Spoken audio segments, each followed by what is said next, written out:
মোৰ আন এটা ভিডিঅ'লৈ সকলো অসমবাসী আহিছোঁ নমস্কাৰ জনাইছোঁ। বৰ্তমান বহাগ বিহু লগতে আমাৰ পঞ্চায়ত নিৰ্বাচন য'ত বঁটা বলি আছে আৰু এই পঞ্চায়ত নিৰ্বাচন বঁটা বলি থকা হেৰিয়তে মই বৰ্তমান উপস্থিত আছোঁ নাওবৈচা বিধানসভা সমষ্টিৰ গুণাচতী পঞ্চায়তৰ অন্তৰ্গত চল্লিচুক য'ত গাঁৱৰ মই উপস্থিত আছোঁ আৰু চল্লিচুকত আজি চাব পোৱা মতে য'ত আমাৰ নিৰ্বাচনী প্ৰচাৰত য'ত আমাৰ চল্লিচুক গাঁৱৰ ৫ নং ৱাৰ্ডৰ য'ত ৰাইজৰ মনোনীত প্ৰাৰ্থী ৱাৰ্ড সদস্য মই তেখেতক লগ পাইছোঁ আৰু তেখেতক অকণমান কথা পাতিবৰ কাৰণে মই চেষ্টা কৰি আছোঁ। আপোনালোকে বিশেষ চাই থাকক। আপোনাৰ ফোন কৰোঁতে আপোনাৰ পৰিচয় দিব।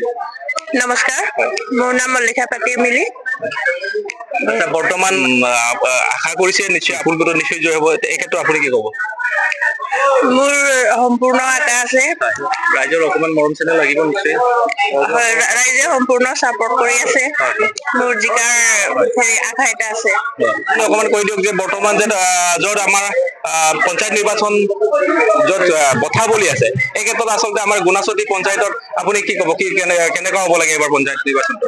মানে আমাৰ এতিয়া যিহেতু নিৰ্বাচনী প্ৰচাৰ অভিযান সম্পূৰ্ণভাৱে বঁটা বলি আছে, এইটো কাৰণে আমাৰ গুণাচতী পঞ্চায়তৰ অন্তৰ্গত চল্লিচুক ৫ নং ৱাৰ্ডৰ সদস্য হিচাপে এতিয়া আমাৰ ৫ নং ৱাৰ্ডবাসীয়ে মনোনীত কৰিছে।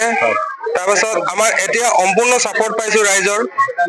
এতিয়া অনাগত এই ২ মে'ত হ'বলগীয়া আমাৰ পঞ্চায়ত নিৰ্বাচনত বিপুল ভোটত জয়যুক্ত কৰিব বুলি আশা কৰিছোঁ আৰু ৰাইজে এই আশা আমাক পূৰণ কৰিব আৰু ভৱিষ্যতে ৰাইজৰ কাৰণে কাম কৰিম বুলি ৰাইজৰ আগতে আমি এতিয়াও প্ৰতিশ্ৰুতি দিছোঁ আৰু এইমতে ৰাইজে আমাক সম্পূৰ্ণ সঁহাৰি জনাইছে। অহা ২ মে'ত হ'বলগীয়া পঞ্চায়ত নিৰ্বাচনত বিপুল ভোটত জয়যুক্ত কৰিব বুলি ৰাইজক মই এটাই আহ্বান জনাইছোঁ যে শ্ৰীমতী মাল্লিকা পাতি মিলিক ৫ নং ৱাৰ্ডৰ সদস্য হিচাপে জয়যুক্ত কৰি ভৱিষ্যতৰ ৰাইজৰ হতে কাম কৰিব পৰাকৈ মানে এইবাৰ ২ মে'ত পঞ্চায়ত নিৰ্বাচনত বিপুল ভোটত জয়যুক্ত কৰিলে ৰাইজে এনেও ভৱিষ্যতে উন্নয়নৰ দিশ দেখিবলৈ পাব বুলি আশা কৰিছোঁ।